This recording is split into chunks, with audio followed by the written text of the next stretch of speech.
So we all have our beginnings in this community of Juneau. It was a small community in those days, about 5,000 people at the most, I think. So it was a community where everybody knew each other. It was a community in the fullest sense of the word. Yeah, I grew up in Juneau as a young kid, and it was just like a Huckleberry Finn life. We could go to the mountains, we could go to the ocean, and we could go down to the docks and see the fishing boats come in, and we'd go skiing with everybody. My dad, really believed in the American way. I remember 4th of July, he'd always raised the American flag. I told you, my dad was really more Americanized than most of the first generation Japanese. My mom, she used to tell us all kinds of folk stories in Japanese, and she used to sing Japanese songs to us. And when we'd get sick, she'd come and rub our stomach or wherever we're aching. And Grandpa Henry came to Killisnoo at the turn of the century or a little before. He came because of the economic situation in Japan. Working at the whaling station, a lot of the whale products went back to Japan. And so he was part of the type of people that the Japanese sent over in those days to be their representatives and to make sure that things were done the way they needed to be when they came back to Japan. But he was a young man, and he stayed, and the young man, there was no Japanese ladies, and he wasn't with his family in Japan anymore, so he married a Tlingit woman, and my dad, Joe, was born in Killisnoo, January 1st, 1918. He lived a pretty typical territorial pioneer Alaskan lifestyle. Their house was right next to a creek. The creek had salmon in it. The mouth of the creek had crab and halibut and clams. Dad grew up in the canneries, and then as you got older, in those days, by the time you were about 10 or 11 years old, they let you do certain jobs. By the time you were 13, most boys that age were out fishing and working, quite hard before all the child labor laws started protecting the kids. He caught a big king salmon. He said it was a monstrous king salmon. He caught it on this hand line as he was rowing, and the packer was so impressed, he offered Dad $5 for it. And so Dad sold the king salmon to him for $5, and then he was rowing back to Angoon with the money that he'd earned fishing, and he thought of how many days it was going to take him to get home rowing like that. So he tried to join the Navy, but because he wore glasses, the Navy turned him down. So he said, all right, I'll join the Army then. So he went over to the Army. The Army said, fine. And so he enlisted in the Army. This was in 1937. The Japanese had been here a long time. Both the Tanakas and the families came here about 1910 or 12. Oh, really? Okay. Yes. And so some of the other immigrants that we had didn't come till later than that. But everybody born in the territory were citizens of the United States. So we were all bona fide citizens of this country. My grandfather was actually the first Alaskan to graduate from Annapolis. He was the military man in Alaska as Greening's naval aide. But with the mines going, and the AJ was running, to begin with, they had 3 shifts a day, 24 hours a day. 24/7, So the whole town was lit up. The grocery stores were even open 24 hours a day because we were a mining town.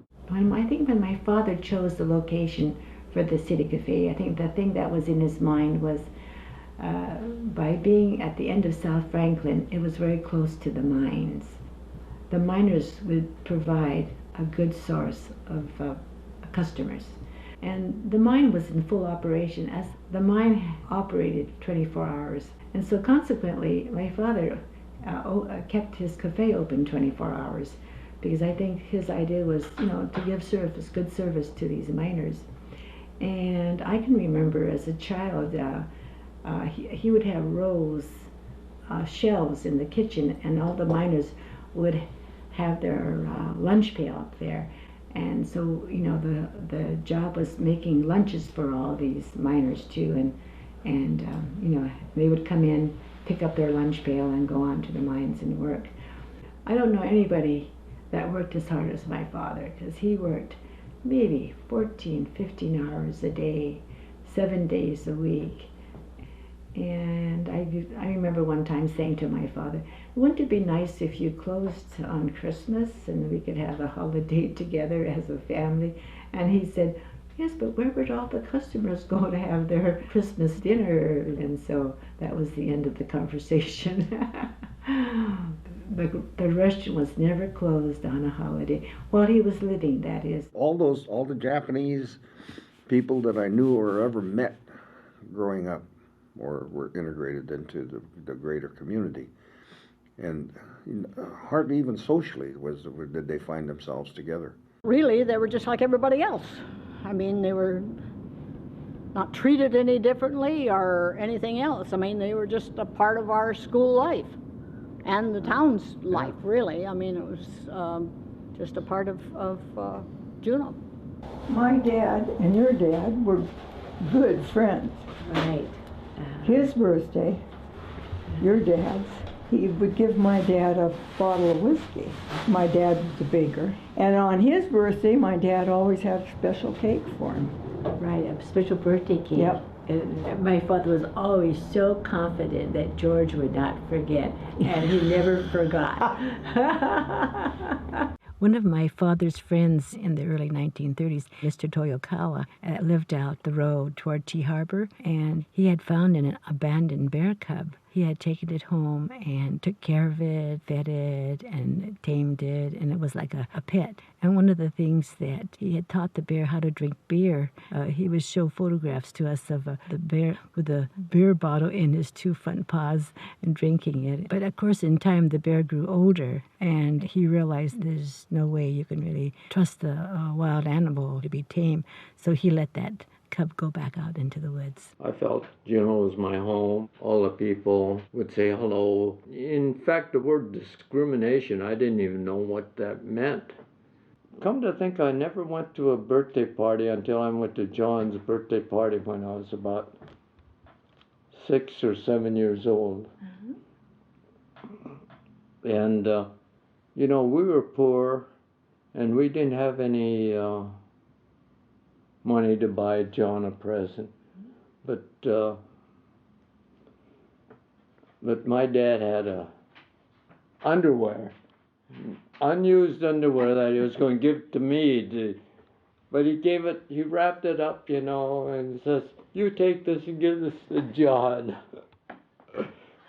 So I gave it to, I was so embarrassed, you know. I gave it to John, and John opened it, and all the people in the room just laughed and laughed and laughed.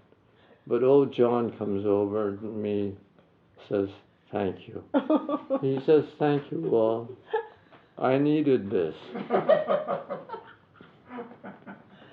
John was that kind of guy, you know. My oldest brother John was really very maybe the traditional oldest son, you know. He was dutiful and reliable and all those things that parents would want in a first child.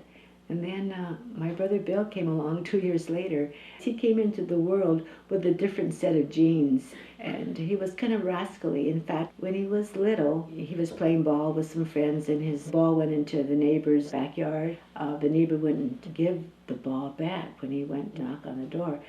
And my brother probably had his own sense of justice, so he picked up some rocks and he broke windows of that neighbor's house. Of course, the neighbor reported it to the police, and the police came and actually they picked up Bill. I don't think he was very old, but anyway, my father had to go to the jail and get my brother, and you can imagine, my brother got a licking.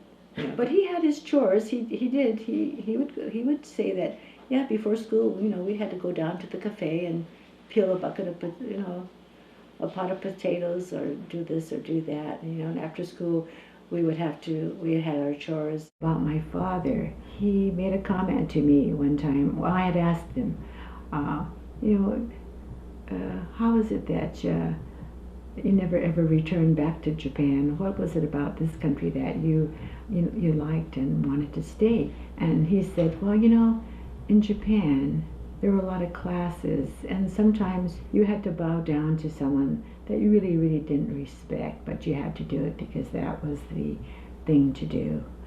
But here in Alaska, he said, if you didn't respect somebody, you never had to bow down to that person.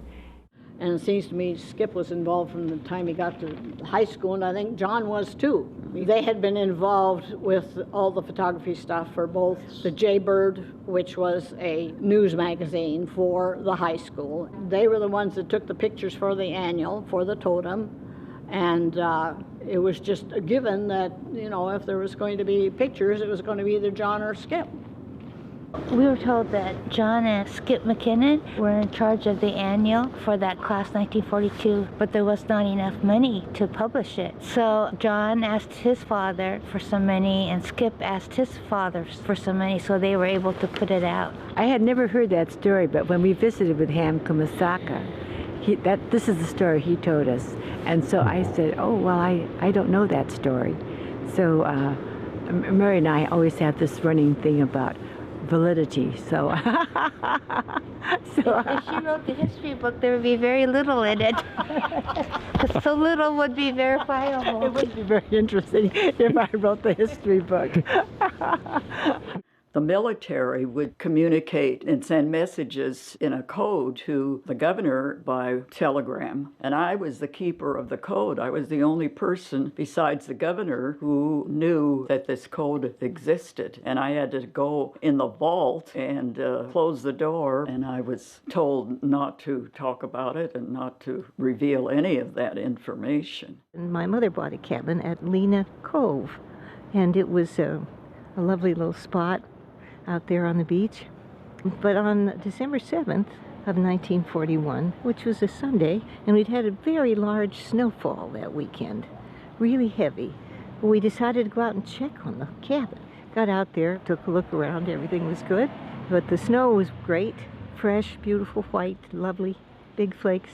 I was able to go out and play in it. And that's when Dad took a little bit of footage, having me out there rolling around the snow.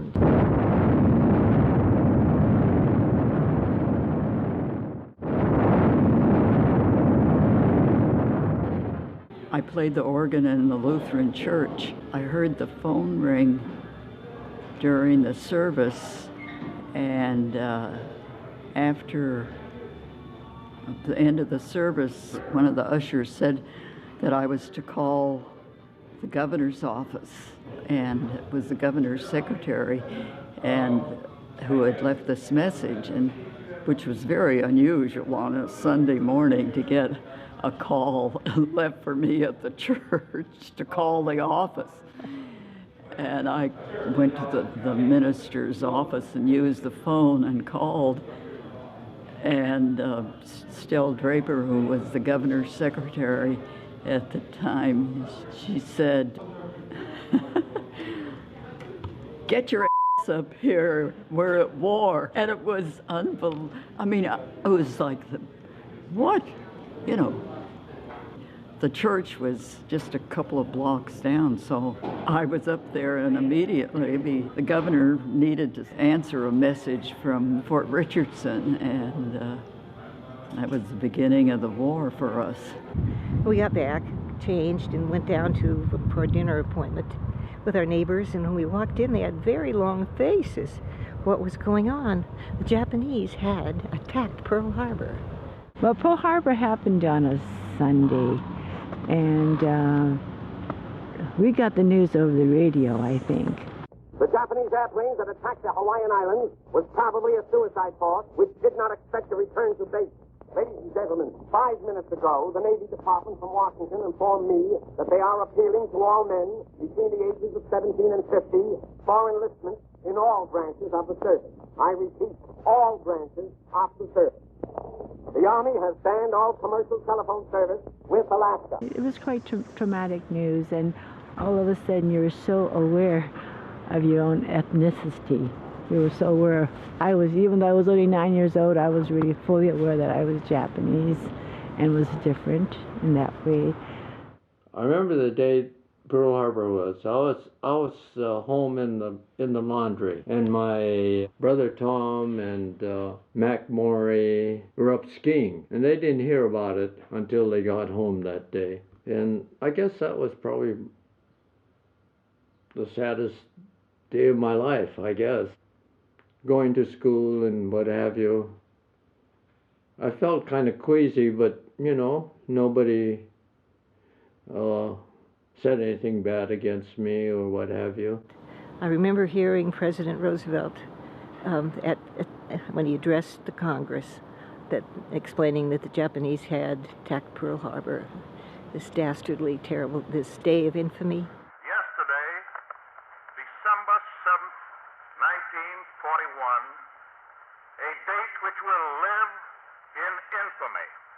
The United States of America was suddenly and deliberately attacked by naval and air forces of the Empire of Japan. The attack yesterday on the Hawaiian Islands has caused severe damage to American naval and military forces. I regret to tell you that very many American lives have been lost. I ask that the Congress declare that since the unprovoked and dastardly attack by Japan on Sunday, December 7th, 1941, a state of war has existed between the United States and the Japanese Empire.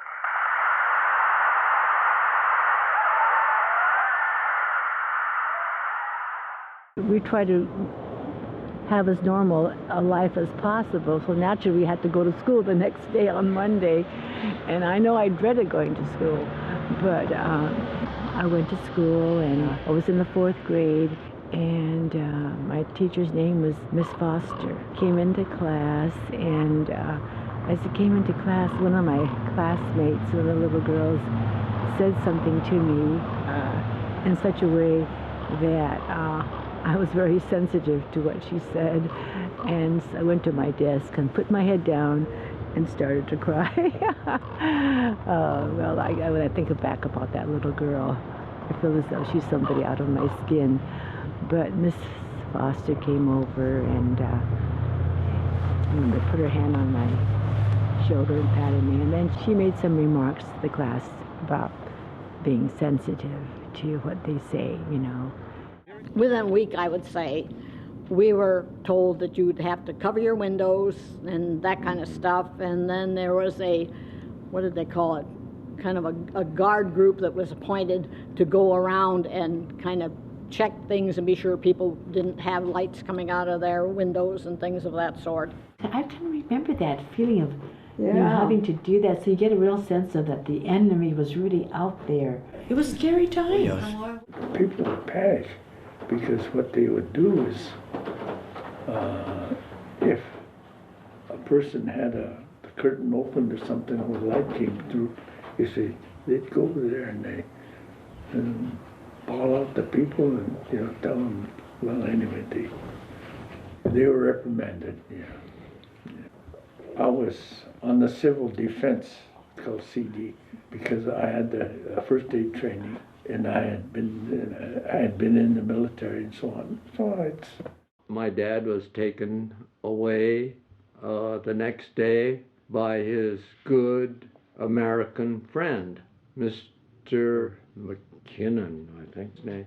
And he was a officer in the Navy, and he felt sorry for my dad, but that was orders, so he took my dad, and I never got to see him till after I was drafted in the Army. I knew that Dad and Johnny were good friends. They both had an interest in photography. There was a dark room in my grandfather's in my grandparents' house, and I think they spent a lot of time taking pictures and developing them. And then when the war came along, of course, my grandfather, who was full bore active duty, or say out of into uniforms, he said the worst thing he had to do during the whole war was go down and take those people, take his friends and neighbors and intern them. When he got the orders to do it, he telegraphed back to D.C. and he says, I know these people. They're good, true, loyal Americans. I don't want to do this. You will do this, or we'll send somebody up to do it, and you'll go with them. And he said that was the worst thing he had to do during the whole war. I know my dad was upset about it, and he was probably to the day he died. He thought it was a terrible thing. They were taken, several of them were taken away and put in prisons away from Alaska, and they had done nothing that I knew, and I, having been in the governor's office, I knew as much as anyone what was going on, and I would talk to the governor about it, and he went to bat for some of them. But there was no way, because of the declaration of war, that they could escape having to go to prison. That was the only time I made honor roll in high school, because I wanted to show my dad that I could do it. and after I got that honor roll, I sent that paper to my dad, and I'm sure he was proud of me making the honor roll in high school for the first time. I know my mom had a hard time. She didn't know English hardly at all. All she did was take care of the kids, worked in the laundry. I'm sure she was lonely. The FBI came to the house and searched the house. They went through everything, and it was kind of a humiliating experience because all your privacy is kind of torn away. And then at the end of the search, they took away my father. Later we found out that it was taken to the federal jail. And my recollection was that we could only visit him twice. We were able to visit him twice before they took him away from Juneau. And one of the times was just before Christmas. So that was really bleak because there was so much uncertainty. We didn't know what was going to happen to him, and we relied on him so completely. And the workers were immigrant men, so they were also picked up. So there were no workers anymore, so we had to close the restaurant. He was arrested without due process. We never had a chance to prove his innocence. And then we went to visit. It was really traumatic because, he's really treated like a prisoner. And in a child's mind, a prisoner means that you've done something wrong, and that's why you're in prison or you're in jail. And so it was really, really kind of confusing for me. It's like my whole world was kind of like upside down. Even though we knew the owners of the City Cafe and the Juneau Laundry, we were surprised when the FBI arrested them. Did they know something that we didn't? It's hard to overstate how devastating it is to arrest an innocent person, not only to their families, but for the whole town. The mother was really, really anxious. She really didn't know what was going to happen next, especially since my father was kind of like the anchor of our family. We visited him once, and then it seemed like we had a chance to visit him again. We didn't have many visits with him, I remember. I remember one of the visits was right before Christmas, because I can remember thinking that this is such a horrible Christmas. It's not, nothing's right. And then they were shipped out to Lordsburg, New Mexico. And then the final destination for my father was to Santa Fe, New Mexico. My brother John had a hobby of collecting pictures, and he just took pictures. Everything fascinated him. Anything that came up the channel, which could be ships, the mountains, or the people. I remember he had a camera and he took a lot of pictures. And that was cause for alarm. In fact, all the Japanese seemed to have a camera and taking pictures at the time. And I think that was a lot of the worry about him. But I wasn't concerned. When the FBI came, they saw his file of negatives and wondered what this was all about. FBI questioned them until almost midnight. And Mr. McKinnon stood up and said, "Hey, this is just going too far. John and my son are best friends, and I want this silly questioning to just stop. Just quit right now." And then I heard they quit. John is not that kind of person, they were accusing him of this. Why you take the picture of this ship or something like that, I think it's painful to a person that tries so hard to do good to be accused of being a spy or whatever. In our graduating class of 1943, we had 37 in our class. 13 of us had gone all the way from kindergarten through school together. The graduation ceremony for John actually was held as a separate ceremony in this gym to give him his diploma. So he would be graduated from his class but it was with the idea to acknowledge that John was the valedictorian. He was going to have to be leaving. At a unique commencement exercise held more than a month early, one of Jay High's outstanding seniors of the class of '42, John Tanaka, was presented his diploma by Mr. Russell R. Herman, Secretary of the Board of Directors for the Juneau City Schools. Opening with musical selections played by the high school band, the program, at which several special guests were present, included introductory remarks by Superintendent A.B. Phillips, in which John's excellent scholastic and extracurricular achievements were mentioned. In 13 years of schoolwork in the Juneau schools, John has but 5 C grades, all the rest being A's or B's. That this high scholastic standard was not maintained at the cost of burying himself entirely in his books is proved by his participation in the activities of the Science Club, Photo Club, Math Club, Honor Society, and Quill and Scroll. His work on the editorial staff of publications for all 4 years has been of the best, with a great sense of responsibility evident both in the first 2 years and as associate editor last year and editor during the current year. Cheers for John, led by the Yell leaders Adrian Glass and Astrid Holm, and the playing of the Star-Spangled Banner by the band closed the program. And I don't remember it being a very long ceremony, but it was a case of where nobody was happy about it for the reason that he was going to be leaving us. Johnny and my husband Skip were very good friends in high school, so when Johnny was to graduate, my mother-in-law was very adamant Johnny should have a graduation party. And there was no recourse. My father-in-law, Sim, was as an assistant to the governor at that time. And so she says, I'm still having that graduation for Johnny Tenneco, whether anybody likes it or not. And she did, and there was a lot of his classmates and friends showed up for it. And that's about all I know about it, so. The Department of Justice is moving rapidly to intern all Japanese nationals. The city of New York has already ordered all Japanese nationals to remain off the streets. The Japanese property in the United States will be seized at once. I mean, I was upset as can be because I had gone to school for 12 years with Mary Fukuyama and the other members of the family. I was a child of immigrants. My parents both came from Norway, and I thought it was very unfair that because of the war, they were assumed to not be loyal to the United States. We had a full view of the channel. We saw this, ship come in. That was a little bit different. And I remember my brother Bill and John saying, I wonder if that's the ship that's going to take us up, because we were forewarned that we needed to be somewhat ready because we would have had about maybe 24 or 48 hours to, to be able to board the ship. And at that time, Mary was she was exactly 2 years old because her birthday was in April. And my mother had this little child to have to, that she was still breastfeeding and probably still in diapers. And my brother John and Bill and myself, my mother, and we came up these stairs here. We were kind of loaded on to something like an Army convoy truck. And the truck was kind of waiting for us right about here. And, we boarded it.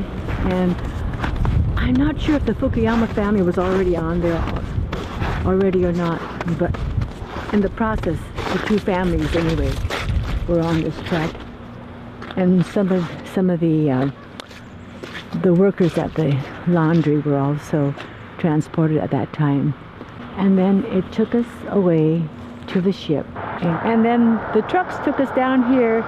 It wasn't as though it was a secret boarding or anything, but it wasn't a well-publicized happening. It happened in the late evening or in the night, actually, because it was pitch black, I remember.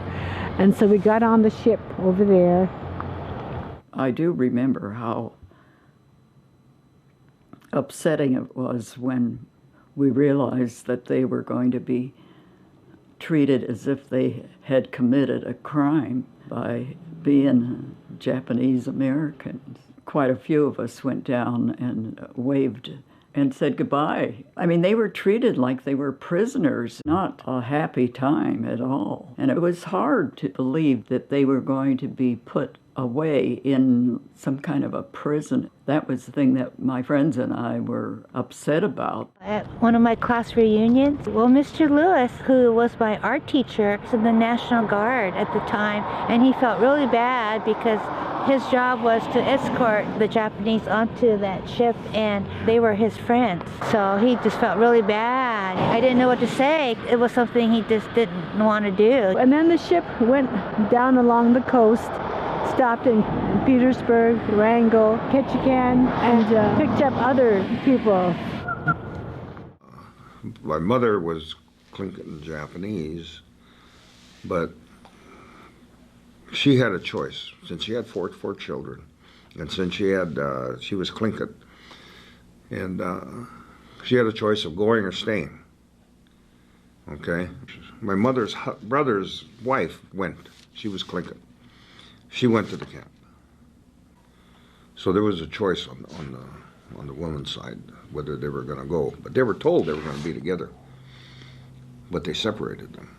Then they got split up for 2-3 years. Then they couldn't leave. Go figure. My mom was from a very large family with 13 children. They all lived in Kent, Washington, on a dairy and vegetable farm. They were given a very short period of time, I believe it was 24 hours, to pack up all their belongings that they wanted that would fit in one suitcase. So the rest of their stuff they piled up in the front yard, and my mom said that they burned everything. After the ship came down to Seattle, and I think in our minds, all of us were wondering, just what was going to be the next step, what was going to happen to us.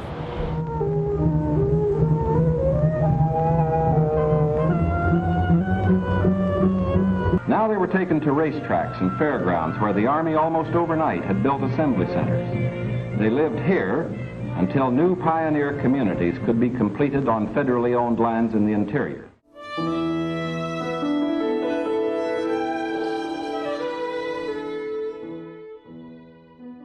So when evacuation came along, we went to Puyallup, Washington, and that was no fun. When we first got to camp, there was a barrack, and we were issued a cot for each person and a straw mattress.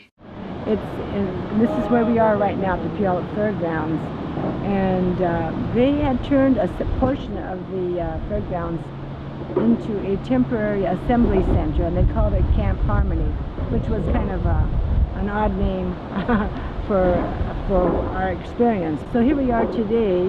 How many years has it been? It's been over 70 years. Yeah, this is the first time 70 years ago. Yeah, I've been here. We stayed here for about 4 months, from April to August. You probably don't remember it because you were only 2 years old, but this monument here is dedicated to the experience we had in April of 1942 when we came with the other Alaskans, and we were among the first actually to be housed here at Camp Harmony.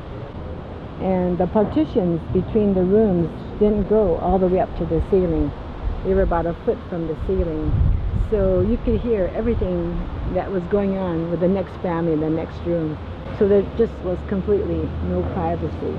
And I remember the first thing we had to do was fill our mattress full of hay.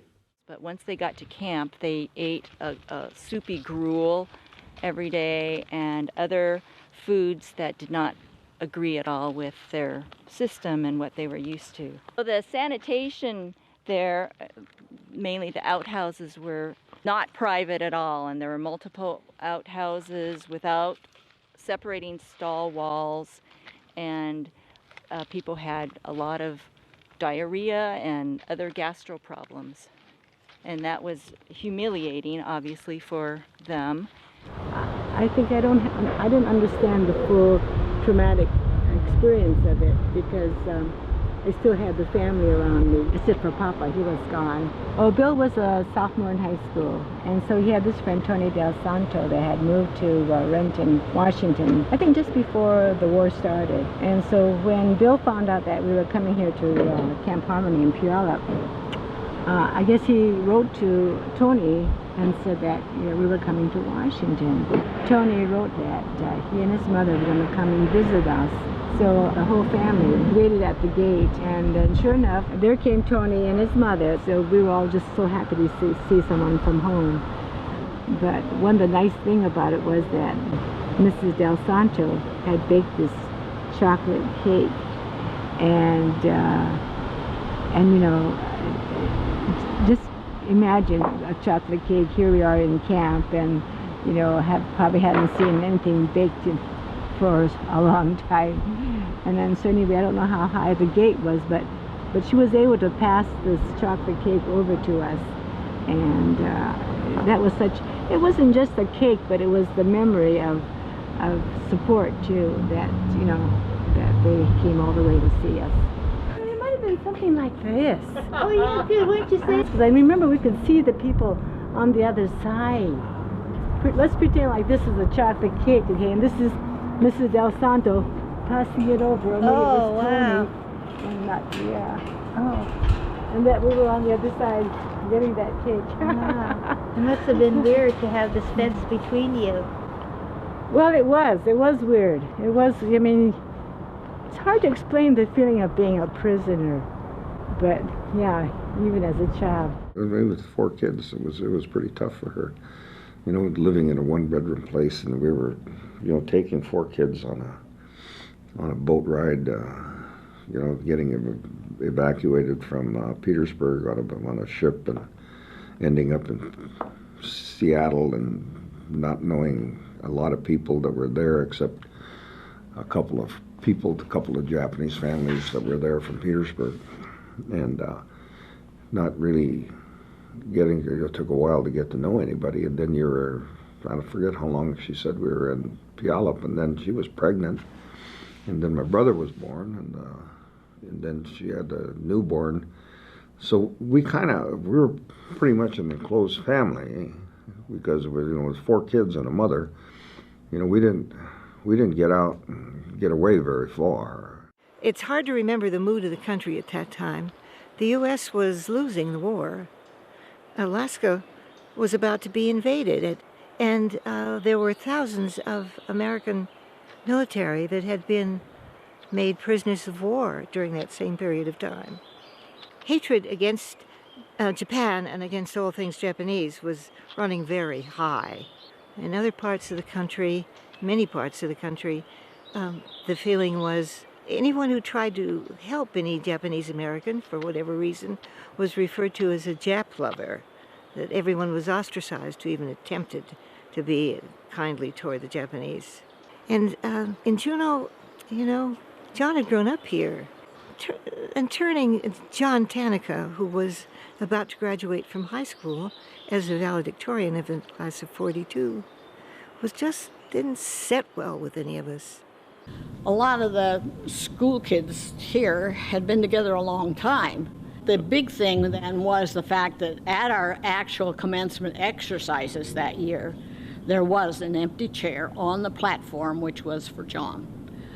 And that's where we've gotten the empty chair title for all of this, because that was what happened. You had an empty chair there. It was appropriate that he be remembered. And I was amazed that the school was that sensitive. There were no Japanese Americans left in Juneau at that time. It was a moment when this community came together in an act of quiet disobedience for the injustice of the internment. And I often think maybe A.B. missed the idea he should have had an empty chair for Walter the next year. Quarters were being built where they would have an opportunity to work and more space in which to live. When word came that these new homes were ready, the final movement began.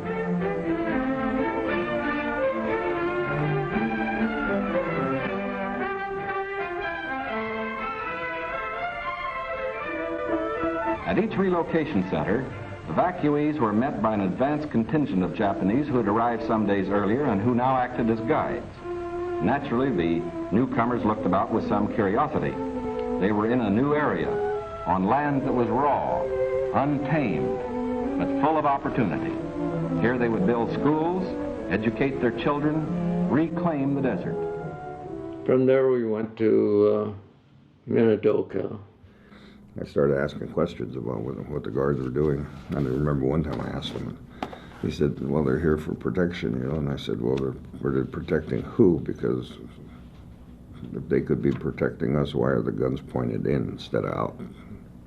And he said, well, you just let it go. Each family, upon arrival at a relocation center, was assigned to a single-room compartment, about 20 by 25 feet. Barren, unattractive.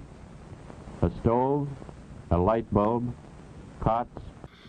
They were long, and they had maybe 5 apartments, and they were one-bedroom apartments with a stove in the corner and bunks, and they weren't sealed very well. In the summer, I can remember dust being around, and there wasn't a lot of insulation on the walls, and the winters were cold. And they had blankets my mother used to separate us from each other. You never realized how small it was for 5 people until you go back and you look at it and you wonder, how you survived for 2.5 years. In camp, you really understand how a family can deteriorate, because in camp, you could eat at any mess hall, so you weren't dependent upon your parents for food, shelter, or clothing. The government provided them. There was really no discipline that a mother or father could exert on their children at that time, and you could see the deterioration of the family group within the camp, and I could feel it myself, because I didn't have to answer to anybody. It was really sad there because they didn't get enough to eat. The 300 or so residents of each block eat in a mess hall, cafeteria style. Rough wooden tables with attached benches. The food is nourishing but simple. A maximum of 45 cents a day per person is allowed for food, and the actual cost is considerably less than this. My mother, who had always kind of relied on my father was quite a bit older than my mother, and he was always the anchor of our family. I think it left her in a real state of anxiety. We would have breakfast in the mess hall every morning, and we would be served, things like toast. She would collect the toast. She wouldn't eat all her toast, and she would bring her toast back to the room, and she would dry it out even more. And then she would collect it in little boxes and put it under our cots. And she had quite a few of these boxes, and all of us were really quite alarmed and started to worry that maybe Mama was losing it. Well, I think we realized too that she was worried that we weren't going to get food. So that kind of showed the state of her mind. It was to our relief when one day she kind of realized that this was a very futile thing to do, and she gave up those boxes. The first Christmas that we were in the camp, I really wanted to be home. I was really homesick to be home. Mm-hmm. And then we get this notice that there's a package for us at the postal area. Mm-hmm. So we thought, oh wow, who's sending us a package? Mm-hmm. So we all went down to the postal area, and we were also curious who was going to send us a package. Mm-hmm. When we got there, we see this package is from your dad. I'm sure your mom had a hand in it too. Mm-hmm. We were so excited. We take this package back to our barrack room, and then there was a beautiful doll for Mary, blonde curly hair for Mary, and then there was a package for me, and I opened it, and it was this beautiful light blue dress. It had little embroidered roses across the front and on the waistband. Mm-hmm. And then I thought, wow, it's so beautiful. Evidently some photographer had come around and taken a picture of our 6th grade class. And I'm in the front row, and I'm wearing that blue dress. Of course, it was a black and white photo, but I remember the color of that dress so well. And I always think of that dress as being symbolic of, support from your family. In Idaho, when we were working on the sugar beet field, the kids used to throw rocks at us while we were in the back of the farmer's pickup truck. I told my friend, hey, we could get killed by the side of the road and we wouldn't even make the newspaper.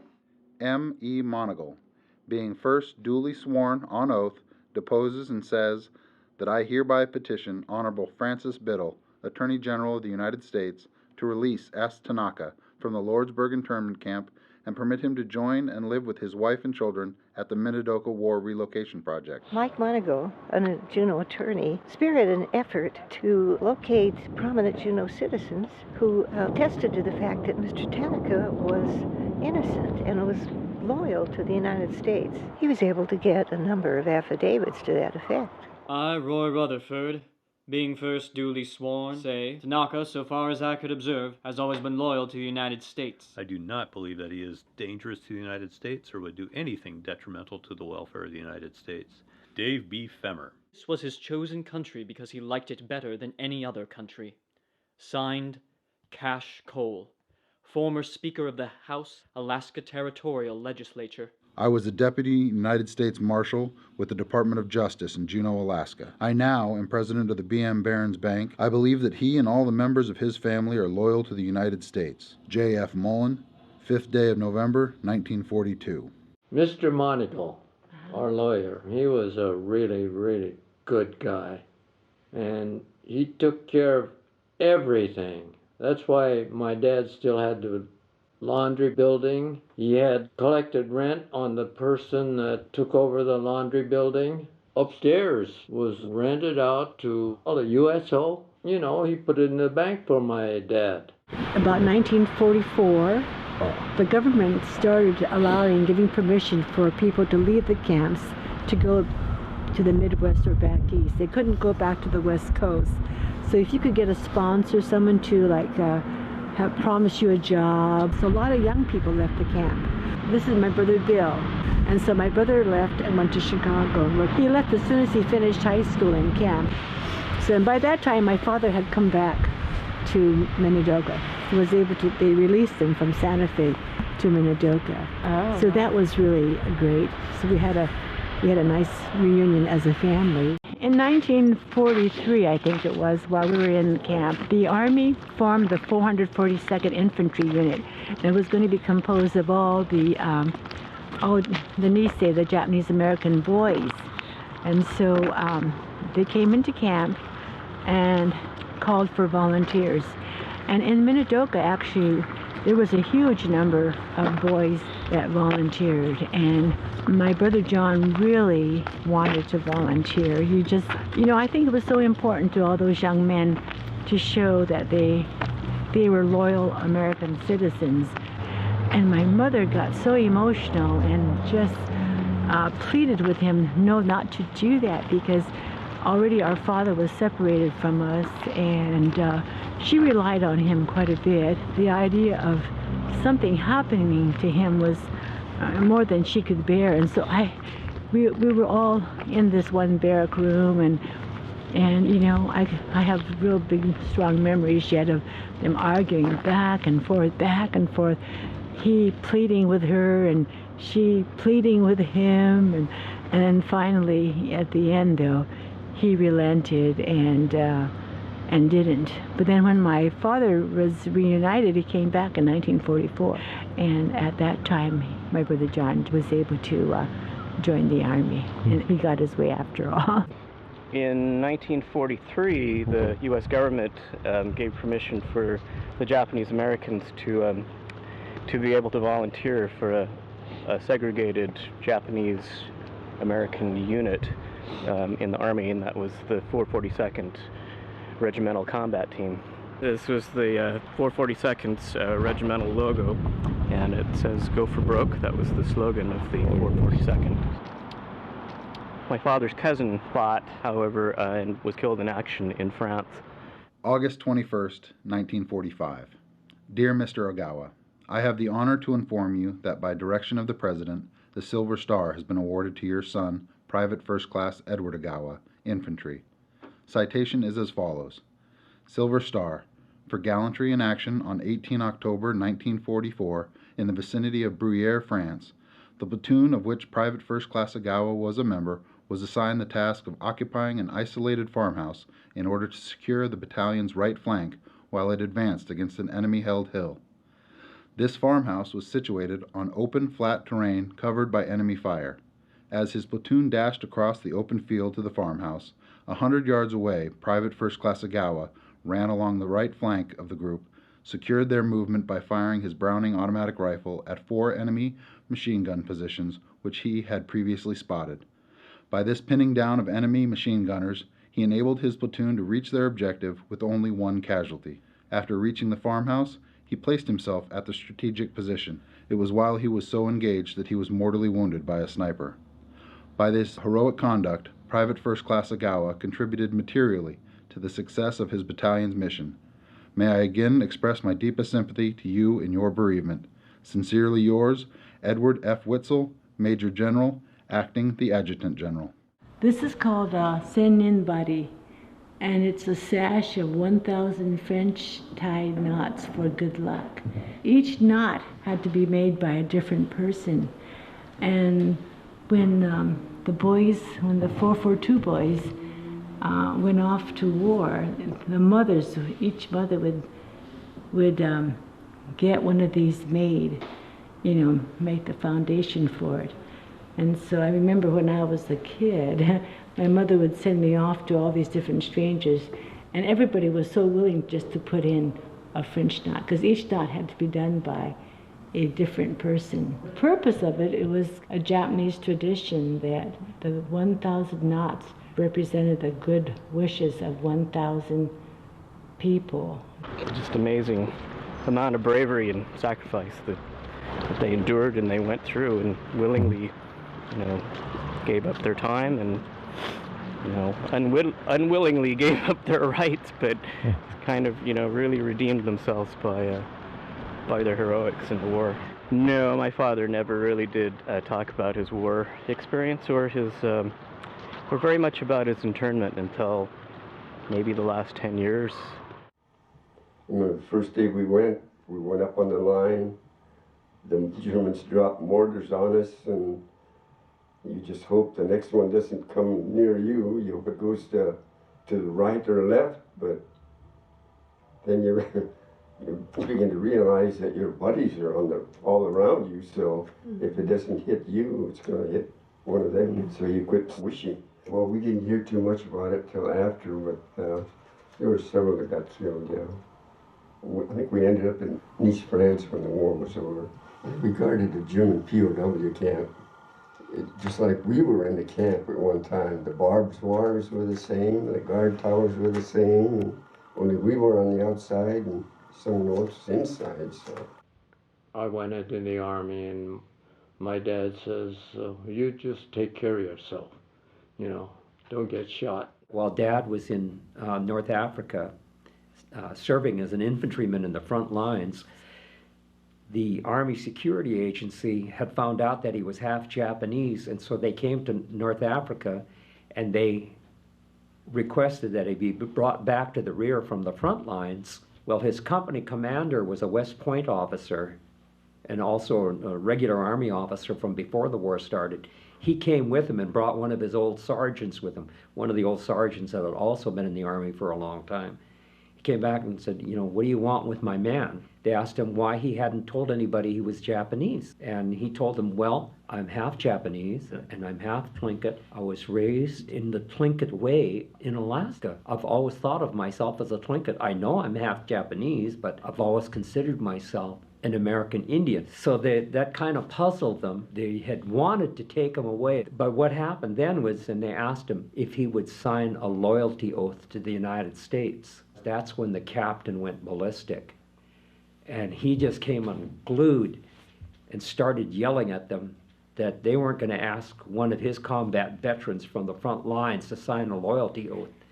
That if they wanted to sign a loyalty oath sign, he was going to drag them up to the front lines under fire and let them ask for it and get it up there where they might do some good instead of sitting back here where it's safe. So they told Dad he could go, and they never bothered him again after that.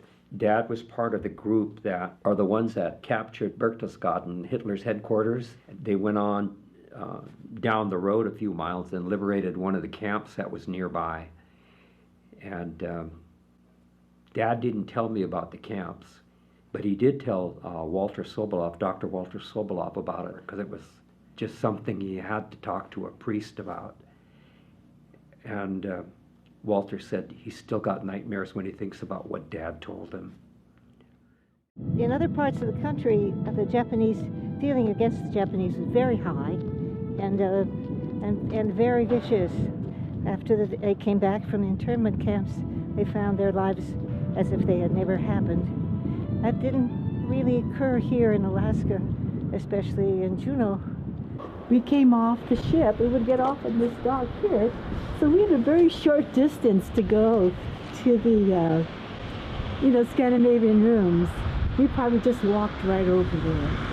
I just remember the Tanners and John Hermley being there and being so... On the dock? Yeah, on the dock and, welcoming us back. And then my next memory is, going to the Scandinavian rooms. And so we just walked, to the old house, and then, of course, the house was, in a state of disrepair. So there's a lot of cleaning we had to do, and painting and things. So it was pretty dreary when we came back, but I can remember being so happy. But it took a long time not to be ashamed of being Japanese, because of the war. And Mary is right after the war. I mean, we came back and we were stigmatized, actually, so we had to kind of get over that. After the war, I really was ashamed of being Japanese, and it was like something, my mom just kind of understood and didn't really chastise me, but she must have known I was ashamed, And like one time she wanted to see that movie, Go for Broke. Mom never wanted to go we never went to the movie, so she really wanted to go to this movie. So I said, okay, Mom, I'll take you. And it was a horrible movie because they showed the enemy Japanese fighting, and they looked really fierce, and I was just cringing, but it was a story about the glory of the 442, but I just, the age I was, probably 10 or 11, and after the movie, I thought, oh, hope nobody sees me here, and then we were walking home, and I didn't want to walk with her. We walked on different sides of the sidewalk. She didn't make me feel bad. In the olden days, and even after the war, prostitution was legal in Juneau, so the City Cafe was in the middle of the red light district and saloon, so we had a kind of an interesting childhood growing up in that part of town. But I remember, so we got to know a few of the madams. They were kind of interesting, nice people, and they would come into the cafe once in a while. And this one particular madam, I think her name was Pat Brown, she was pretty regular, and she was kind of fond of all of us kids. I remember when I finished high school, she gave me a graduation present, and so I thought, oh, that's awfully nice of her, and I opened it, and it was this real sexy, slinky nightgown, and I thought, oh, wow. But she said to me, when she gave it to me, she said, if you don't like it, you want to exchange it, then you can take it back and have it exchanged. And when I saw that, I thought, never in a million years will I wear this item. I was going off to school and I didn't have hardly any funds. And I thought, wow, it would be kind of neat to exchange it for something practical that I could use and take. And I thought, well, okay, I'll exchange it. Then I thought, wow, though, if I take it back to the shop, they'll know who bought this thing. And then if I bring it back, they're going to wonder, who am I anyway that's bringing this back? And then I thought, well, I'm going to be leaving town in a couple of months. Who cares? So I went back and I brought it back. And I don't know if the sales lady thought anything about it, but seemed to me when she saw it and she looked at me, it seemed like I could see wheels going on in her head, but then I didn't pay any attention to that. My father, I think, banked his savings in Japan, and another part of that was the yen. The dollar was so much stronger than the yen, so the dollar would get a better yen in Japan. But his savings naturally, when the war, the end, the value of the end just disappeared, and there was, in fact, I said to him, all your savings all gone, and he just kind of went like this, whatever, Kind of daunting to realize our father was 65 when he returned. He had to start the business over again at 65. The bank was so good, it gave him a loan. The banks and the grocery stores and all gave them unlimited credit until they got to where they were making a profit again. Well, back in the 30s and 40s, when my dad, John Hermley, had the home grocery and American meat, my dad supplied the city cafe. Well, when the Tanakas returned from their internment, they needed groceries, and they had nothing much more than pocket change. And my dad wanted to help them out, and he wanted to see the city cafe succeed. And he extended credit to them, even though they had no collateral. He wanted them to do well, and he had trust in them. In about 1938, there was a big, I don't know, you're too young to remember, but there was a big strike. And so that affected the longshoremen here in Juneau also. At that time, the union wasn't strong enough to take care of the workers, so I remember that my father put a lot of their meals on the tab. When we came back after the war, they all came back and, were customers again. I think they remembered that. Before the war, sometimes people would be down on their luck and they would come to my father for a small loan, and he was pretty good about loaning people who were down and out. But he kept a little ledger. After the war, this Yugoslavian janitor with a heavy accent came back into the cafe and he said, "Here's the money that I borrowed from you before the war. And I'm glad you're back so that I could repay this money." And my father said to him, "Well, I don't have any records because all my ledger books and everything were lost during the war." And he said, "That's okay, I remember how much I borrowed from you." And so he gave my father the money. And this was at a time when every dollar, I'm sure, was very important because we were just starting back up again. We had just borrowed money from the bank. I think that little act of returning alone just validated the feeling that he had for his customers. These customers that really provided his livelihood were, really solid people. When the war was over and my father had to start up the cafe again, he knew he needed some help. John was in the service at the time, and so he wrote to Bill, and he asked Bill if he would be willing to come back. And Bill wrote back and said yes, he'd come. They opened up the cafe, and then he stayed around until John got out of the Army. Bill, he had a girlfriend back in Chicago, and so he went back to Chicago and got married to Tommy. But every once in a while, he would mention when I needed Billy, he came back. So I think he was proud of Bill for doing that. I'm John Hermley Jr. I go by Jack, and I was that cute little Cub Scout in that family photograph in the old family house. So that time your family invited us to your house for dinner? I think my father said, "Okay, well, I'll make the dinner. I'll bring the dinner over." Which was really unusual because Papa never took time off to do any visiting, so this was like a historic event. But I remember you had Cub Scout uniform on. And you probably didn't know that, but I had a crush on you then. Because you look so nice in your Cub Scout uniform. So I had a crush on you, Jack. Well, I'm honored. That's the right thing to say. You can't discount men in uniform. John was a real worker. He cooked and he waited, and he did a two-man job. But he always wanted to go on to college. He always wanted to continue his education. So he helped my dad for about 4 years, and so when he was about 26 years old, they had to come up with a plan. And so they remember Sam Taguchi, who was working for the Juneau Laundry before the war. So they got Sam, and then they got Mr. Komatsubara, who was someone that my father knew that lived in Petersburg that had cooking experience. And they both agreed, and they came. So it took 2 people to replace John when he went off to school.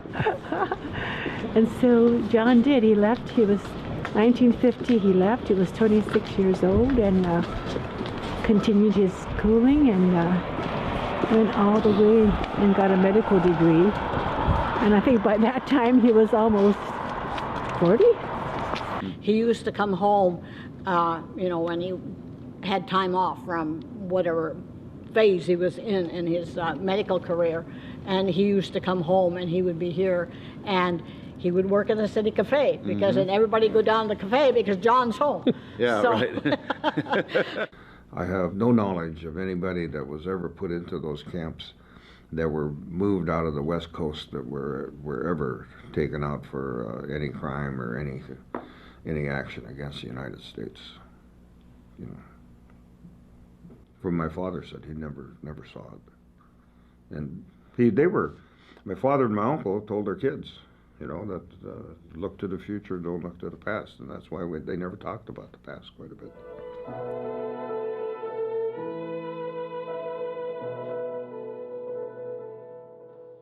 In some ways, when I think about my grandfather, and he could talk to us, he could visit with us, he could do lots of things, he never once mentioned the war, the loss of his family, or being interned. Not ever, not to me. The things we do to each other. Everything we had was right here. That's it. That's all we had. We went from camp to Chicago, and we got married. And my wife says, we're not going to look back. See? We're going to look forward like that way, which we did. But I lived a good life.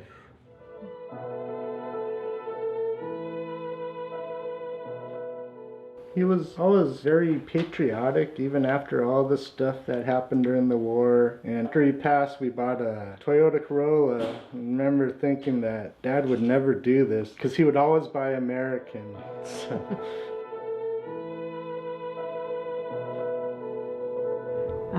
One summer day, I was talking to my dad in our kitchen at the house, and I said to him, Papa, did you feel bitter about, losing all that time in your life? And I said, coming back and having to work so hard and everything. And he kind of leaned back in his chair and he said, our whole family came back alive, he said. And, that wasn't true for a lot of families. So he said, we were very fortunate. And I thought, well, that was a good perspective to take. And then he said too, and then he remembered at that time, and he said, and when we came back, people helped us, people kind of supported us and helped us, and he says, I'll never forget that either. And so, he had more, it seemed like his perspective was to kind of focus more on positives than on negatives. And not to say that probably he never complained about it or anything like that, but at that particular moment, that was something he wanted to share with me. And then, it was a summer evening.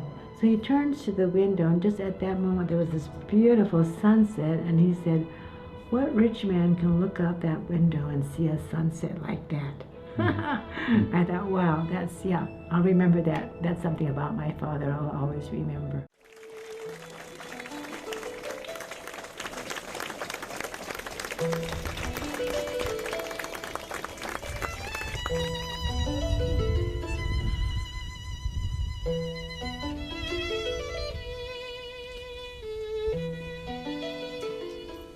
My first introduction is the Honorable Mayor Merrill Sanford.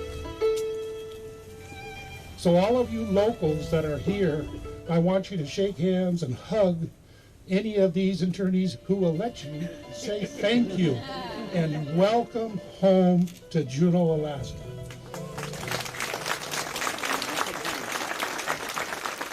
The names of those interned are etched on the bronze floor.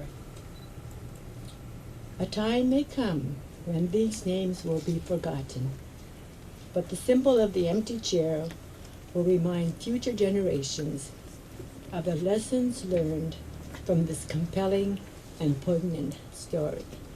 The original chair was placed as a silent protest of the forcible removal and incarceration of Juneau's Japanese community at the class of 1942's graduation.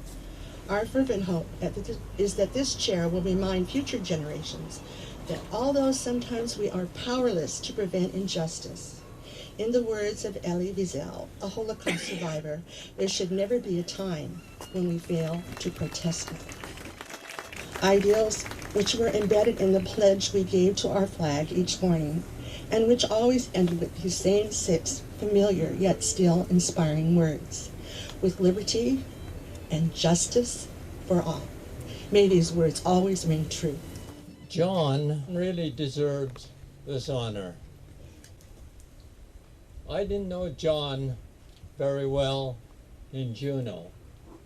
Alice said it's because they lived in the south end and I lived in the north end of Franklin Street. But you know, my dad would come around, about every so many months, and show me the paper, and it says, "Look, John made the honor roll again." It sounded like, "Where's your name?" Well, I better quit, but I want to say thank you. That empty chair signified a lot. It meant that we had lost a lot of our community. There's one thing I want to say is I'm glad I could see Maria again.